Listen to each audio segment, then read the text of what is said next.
Assalamualaikum warahmatullahi wabarakatuh. Perkenalkan, nama saya Putri Pratama. Di sini saya akan mempresentasikan closing case dari mata kuliah Bisnis Internasional, yaitu Internationalization at Vodafone. Pada kesempatan kali ini, saya akan membahas 6 topik, yaitu yang pertama ada introduction, yang kedua tantangan regulasi dan teknologi serta peluang, yang ketiga ancaman pesaing asing, yang keempat ekspansi internasional, yang kelima rintangan perluasan dan masa depan, yang terakhir ada case question. Pembahasan yang pertama adalah introduction. Vodafone adalah operator komunikasi seluler terbesar kedua di dunia dengan jaringan di 64 negara pada 5 benua, yang sekarang melayani 458 juta pelanggan. Vodafone sebuah perusahaan Inggris yang berkantor pusat di Newbury, Berkshire, Inggris. Pendapatan tahunannya di Inggris yaitu sekitar 42,2 miliar. Bisnis ini diatur dalam 4 unit produk utama, yaitu yang pertama layanan konsumen untuk Eropa, yang kedua konsumen terpadu, yang ketiga layanan konsumen untuk pasar berkembang, dan yang terakhir layanan perusahaan. Dari keempat layanan ini, yang paling menghasilkan pendapatan adalah 41% dari layanan konsumen untuk Eropa. Di segmen ini itu biasanya lebih membahas ke jaringan 4G. Selanjutnya, evolusi Vodafone.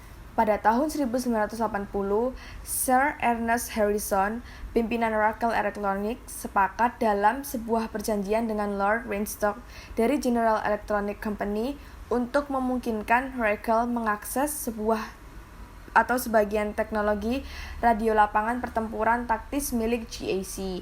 Jadi, Vodafone itu dulunya namanya itu Racal Electronic. Mereka bergerak di bidang alat komunikasi militer. Kemudian pada tahun 1982, anak perusahaan Racal yaitu Racal Strategic Radio memenangkan salah satu lisensi jaringan ponsel Inggris. Jaringan Racal Vodafone ini merupakan jaringan patungan antara Racal dan beberapa perusahaan lain. Racal Vodafone memegang mayoritas sahamnya sebesar 80%.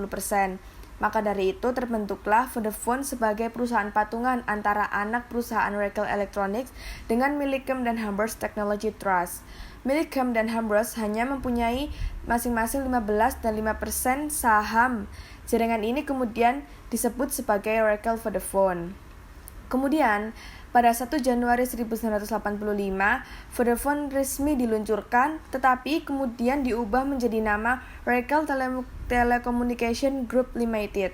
Setahun kemudian, pada tanggal 29 Desember 1986, Racal Electronic membeli saham minoritas senilai 110 juta.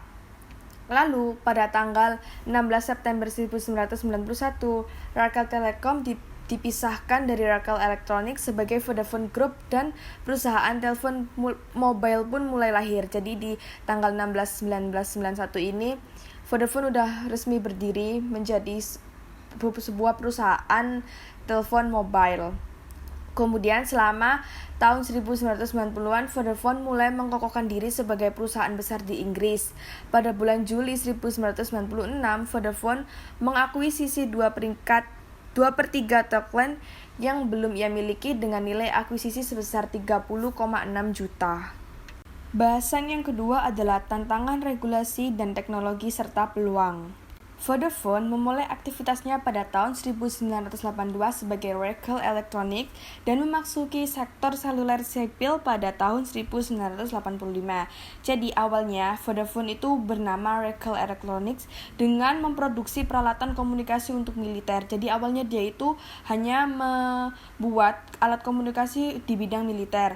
Lalu masuk ke sektor seluler pada tahun 1985. Kemudian setelah dia sudah masuk ke sektor seluler pada tahun 1990, dia memperkenalkan sebuah sistem yang namanya GSM yang sekarang telah digunakan di 219 negara yang berfrekuensinya bisa diselaraskan yang dapat memungkinkan untuk roaming tanpa batas.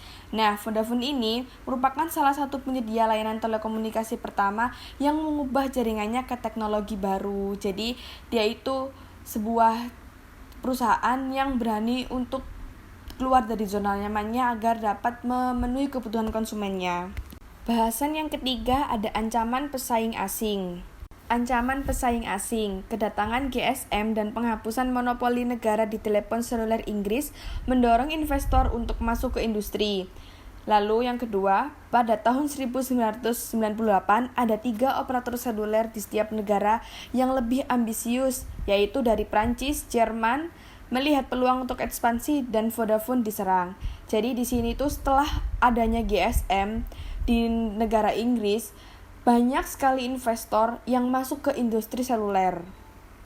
Lalu pada tahun 1998 di setiap negara di Eropa, yaitu di sini contohnya ada Prancis dan Jerman, ada 3 tertinggi dari operator di negara tersebut yang melihat peluang tersebut. Jadi mereka itu langsung kayak gerak cepat gitu untuk memanfaatkan peluang yang ada, sehingga di saat seperti itulah Vodafone merasa akan adanya serangan dari 3 operator raksasa tersebut. Jadi mau tidak mau Vodafone harus melakukan upaya agar tidak mengancam keberlangsungan bisnisnya. Bahasan yang keempat adalah ekspansi internasional. Mengapa Vodafone melakukan ekspansi internasional? Karena dalam reaksi defensif, manajemen Vodafone itu mempunyai anggapan bahwa untuk bersaing dengan pesaing utama yang kontinental secara langsung itu berisiko. Akhirnya, mereka mengeluarkan gerakan internasionalisasi pertamanya, yaitu menuju bebas koloni dan protektorat Inggris. Caranya dengan dia itu menuju negara-negara seperti Teluk dan Malta, di mana perbedaan budayanya itu rendah. Namun di negara tersebut potensi bisnis pasarnya itu masih sangat terbatas, hingga akhirnya Vodafone memutar otak kembali, yaitu untuk memutuskan berlayar ke Atlantik, di mana negara-negara di wilayah tersebut itu telepon selulernya masih sangat terbatas dan operator-operator kecilnya itu masih belum tersebar luas. Oleh karena itu, Vodafone memanfaatkan peluang tersebut hingga akhirnya pada bulan Juni 1999 mereka berhasil mengakuisisi 45% saham di AirDot Cellular, yaitu sebuah perusahaan di California. Dengan rasa percaya diri tersebut, Vodafone mengajukan tawaran kembali untuk membeli saham di operator terbesar kedua di Jerman, yaitu Management. Tetapi Management menolak akuisisi tersebut karena dia sudah bernegosiasi terlebih dahulu dengan operator-operator besar lainnya, yaitu seperti Vivendi, Hutchinson Whampoa, dan lain sebagainya. Hingga akhirnya Vodafone mempunyai 24 anak perusahaan yang dimilikinya secara penuh dan 40 anak perusahaan yang berkaitan. Dan setelah kesuksesannya tersebut, dia tetap memberikan tawaran usahanya ke negara-negara lain, yaitu dengan embel-embel roaming tanpa batas.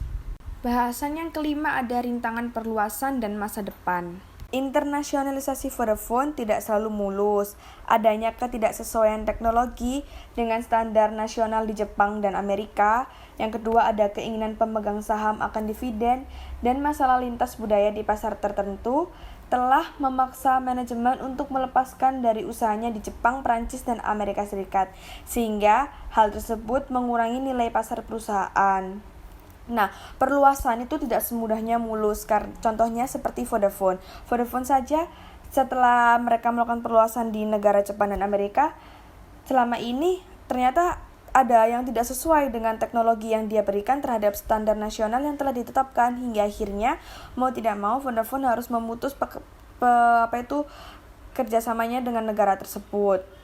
Lalu yang kedua ada Vodafone bisa mendapatkan keuntungan dari lomba ini atau menjadi korbannya. Maksudnya di sini itu adalah di Eropa telah terjadi penurunan pendapatan sekitar 11%, hingga akhirnya perusahaan-perusahaan operator itu saling berlomba-lomba untuk mencari akuisisi. Dari hal tersebut, Vodafone itu mendapat 2 kemungkinan. Bisa saja dia menjadi lebih tangguh lagi atau justru malah menjadi korbannya, karena jika Vodafone tidak bisa memanfaatkan peluang yang ada, dia bisa menjadi korban dari hal tersebut. Kalau dia bisa memanfaatkan berarti dia bisa dengan mudahnya akan tetap terus berjaya di masa sekarang dan masa depan nanti. Pokok bahasan yang terakhir adalah case question. Pertama, apa sifat lingkungan bisnis internasional yang dihadapi Vodafone? Jenis risiko apa yang dihadapi perusahaan? Jawabannya adalah sifat lingkungan yang sangat kompetitif antara perusahaan telekomunikasi yang menimbulkan ancaman terhadap Vodafone. Hal itu menghadapi banyak tantangan di beberapa pasar yang membuatnya kehilangan pangsa pasar yang besar di tempat-tempat seperti Jepang, Prancis, dan Amerika Serikat karena ketidakcocokan teknologi dengan standar nasional negara-negara tersebut. Yang kedua, bagaimana keuntungan Vodafone dari ekspansi ke luar negeri? Jenis keuntungan apa yang diperoleh perusahaan dari ekspansi internasionalnya? Keuntungan apa yang diperoleh di luar negeri yang dapat membantu Vodafone mempertahankan kepemimpinannya di Eropa? Jawabannya adalah, dengan peluasan tersebut, Vodafone kini menduduki peringkat kedua sebagai penyedia telekomunikasi terbesar dan dengan melakukan ekspansi, Vodafone mendapatkan keuntungan karena memiliki banyak sumber pendapatan yang dapat membantunya bertahan di Eropa.